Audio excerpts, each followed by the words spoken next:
माएँ दवाइयों से कब ठीक होती हैं।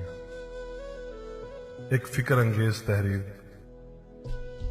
हाई स्ट्रीट साहिवाल पर मोटरसाइकिल को पंचर लगवाते हुए मैं फैसला कर चुका था कि इस हफ्ते भी अपने घर वापस कबीरवाला ना ही जाऊं तो बेहतर है। देर तो वैसे भी हो चुकी थी और जहां पिछले 3 हफ्ते गुजर गए हैं, ये भी गुजार ही लूं तो गर्मियों की छुट्टियों में एक ही बार चला जाऊंगा। इसी सोचो विचार में रोड पर खड़े मैंने 15-16 साल के एक नौजवान को अपनी तरफ मुतवज्जे पाया। वो अजीब सवालिया नजरों से मेरी जानिब देख रहा था, जैसे कोई बात करना चाह रहा हो, लेकिन रश की वजह से नहीं कर पा रहा था। जब पंचर लग गया तो मैंने दुकानदार को 100 रुपए का नोट दिया। उसने 20 रुपए काट कर बाकी मुझे वापस कर दिए। मैं मोटरसाइकिल पर सवार होकर जो ही वापस शहर की तरफ मुड़ने लगा तो वो लड़का जल्दी से मेरे पास आकर कहने लगा, भाईजान मैं घर से मजदूरी करने आया था, आज दिहाड़ी नहीं लगी, आप मुझे वापसी का किराया 20 रुपए दे दें। मैंने एक उचटती सी निगाह उस पर डाली। सादा सा लिबास, माथे पर तेल से चिपके हुए बाल, पांव में सीमेंट भरा जूता, मुझे वो सच्चा लगा।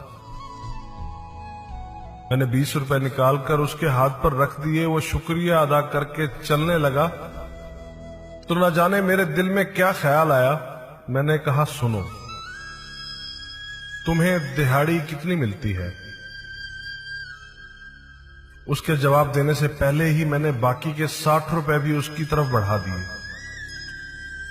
हिचकिचाते हुए पीछे हटा और कहने लगा, नहीं भाईजान, मेरा घर मंडाली शरीफ है, मैं पैदल भी जा सकता था, लेकिन कल से माँ जी की तबीयत ठीक नहीं, ऊपर से दिहाड़ी भी नहीं लगी, सोचा आज जल्दी जाकर माँ जी की खिदमत कर लूंगा। मैंने कहा, अच्छा ये पैसे ले लो, माँ जी के लिए दवाई ले जाना।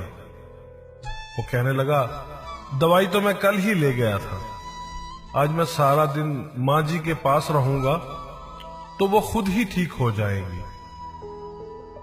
माएं दवाइयों से कहां ठीक होती हैं बाबूजी?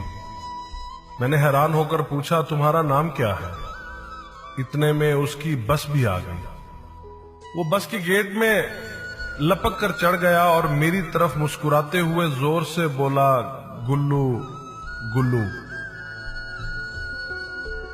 गुल्लू की बस चल पड़ी, लेकिन गुल्लू के वापस किए हुए 60 रुपए मेरी हथेली पर पड़े हुए थे। मैं हाई स्ट्रीट के रश में खुद को यकदम बहुत अकेला महसूस करने लगा। कुछ सोचकर मैंने मोटरसाइकिल का रुख रेलवे स्टेशन की तरफ मोड़ दिया। मोटरसाइकिल को स्टैंड पर खड़ा करके टोकन लिया। टिकट घर से 50 रुपए में खानेवाल का टिकट लेकर गाड़ी के इंतजार में बेंच पर बैठ गया। कब गाड़ी आई, कैसे मैं सवार हुआ, कुछ खबर नहीं। खानेवाल स्टेशन पर उतर के फाटक से कबीरवाला की वैन पर सवार हुआ। आखिरी बचे हुए 10 रुपए किराया देकर जब शाम ढले अपने घर के दरवाजे से अंदर दाखिल हुआ तो सामने सहन में चारपाई पर अम्मी जान सर पर कपड़ा बांधे नींद दराज थी। मेरा बड़ा भाई दवाई के चम्मच भरकर उन्हें पिला रहा था।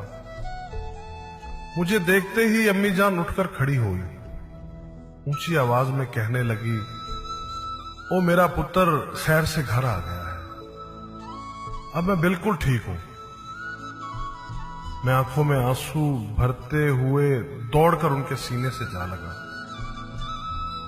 बस के गेट में खड़े गुल्लू का मुस्कुराता हुआ चेहरा यकदम मेरी निगाहों के सामने आ गया